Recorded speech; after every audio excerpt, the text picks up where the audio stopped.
Welcome to the new Cisco Webex meetings. This version of Webex brings you a video-centric meeting experience.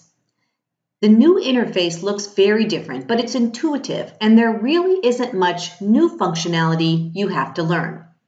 This short training module assumes that you already know how to use Webex. We're just going to focus on the new user experience. The way you'll schedule and start a Webex meeting hasn't changed. It's the in-meeting experience that's different. So let's take a look. I'm logged into my Webex site, and as you saw in the prior versions of Webex, I can toggle back and forth between the modern view and the classic view. Let's go ahead and start a meeting. And here we are. This is Webex version 33.3. Just as we've always done, as we join a Webex meeting, we're going to connect to the audio and video first. Notice that the familiar audio drop-down button is still here. Also notice that the same video selections that you're used to are here as well. Choose a camera, preview your video, choose an audio option, and when you're ready, press the big green button to connect to your meeting. And this is the new user experience. It's designed to put the focus on video when no content is being shared.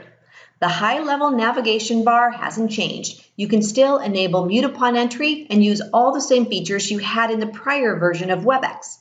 Directly below that top-line navigation is an information circle. The information that was previously contained on the Quick Start page and in the Info tab is now located under this button. If you turned on video during the join process, your thumbnail will appear in the lower right corner. The meeting controls are now all organized in one place in your control bar. You can mute and unmute your own audio and your video using the first two icons on this control bar. Now let's see what happens when someone else joins our meeting. In just a moment, you'll see someone else come into our session. Now someone else has joined our meeting, and you can see that their video fills the screen. And as additional people join, their thumbnails will appear in the lower portion of the screen near mine. You can float your mouse and click on the pin icon, and that will allow you to lock an individual video feed into the primary position. You can float your mouse over the video controls on the right to adjust the layout.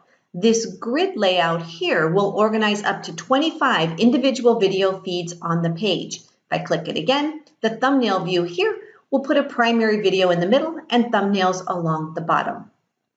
This icon over on the far right will remove all of the headers on the screen and give me a full screen video without any framing.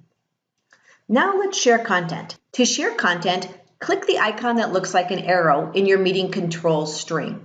Notice that brings up a new share dialog, and it asks me what I'd like to share. It can see both of my monitors, all the applications that I have open, and if I scroll to the bottom, I'll find the ability to share a whiteboard. I'm going to click that. When my whiteboard is up, my annotation tools are over on the left-hand side of the screen. This initial icon at the top that looks like a squiggly, that activates the annotation tools. Now that we're sharing content, notice that the focus on the screen has dynamically shifted away from video toward the content. My video is still visible on the screen, and in fact, if I float my mouse over the video panel, you'll see that I have a couple of different ways to display the video. And in the upper right portion of the screen, I have some additional layouts. I can choose this layout here in the middle, and that places all the video threads over on the right-hand side of the screen. I can choose this icon farther to the left, and that places the video feeds above the content. All of those options are available for you. I'm going to stop sharing the whiteboard now, and I do that using this drop-down menu in the middle of the screen. I'm going to click the X to remove the whiteboard. And again, now we're back to the video-centric panel because I'm no longer sharing content. And I once again can move the video layouts around to suit my needs, get them set up exactly how I'd like. Now let's share a screen this time and bring up an Excel spreadsheet. I'm going to come back down to the content sharing icon. This time I'm going to grab an Excel spreadsheet and bring that up into the screen. And once again, watch that Webex has dynamically adjusted the focus on the screen away from video toward the content. Once again, my video options appear in the upper right-hand corner. Those float. If I've got two monitors, I can take this and drag it off the screen and bring it onto another monitor if I'd like to do that. Now, just like in prior versions of Webex, I still have my floating icon tray that drops down from the top of the screen. If I click Participants, it brings up a floating participant panel. I can also grab that, bring up the chat, and I've got a floating chat panel. And just like with my floating video panel, the chat panel, the participant panel, I can leave these open and floating on the screen if I want. I can drag them off the screen to another monitor if I'd like, or I can go ahead and close them out. I'm going to stop sharing content now by using my Fit panel and choosing Stop Sharing, just like we've always done. And now I'm back to my video-centric view one more time. Now that we're no longer sharing content, you can see that the meeting has dynamically shifted its focus back to video. I do want to show you that you can still share PowerPoint slides as a file. I'm going to click anywhere on the screen to bring up my menu thread one more time. I'm going to click the icon to share content. This brings up the share dialog. And once again, I'm going to scroll to the bottom of the share dialog. Now I'm going to choose share file. I'm going to click that icon. I'm going to grab a PowerPoint slide deck. Now that I'm sharing content again, you can see that the screen has dynamically shifted. It's no longer focused on video, it's focused on the content that's being shared. On the left-hand side of the screen, the little icon that looks like 4 dots, if I click that, that'll bring up the thumbnails for my PowerPoint so that I can quickly navigate my PowerPoint slides. I'm going to click it again and the thumbnails will disappear.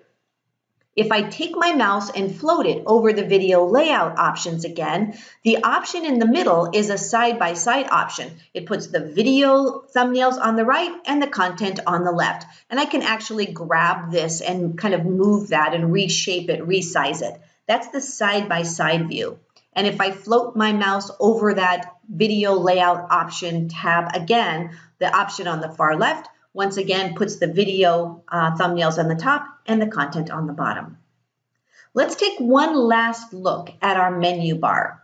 So down on the bottom, the icon with the red dot in the middle of it, that's our recording button. So if we want to record our meeting, we click that and the recorder will begin.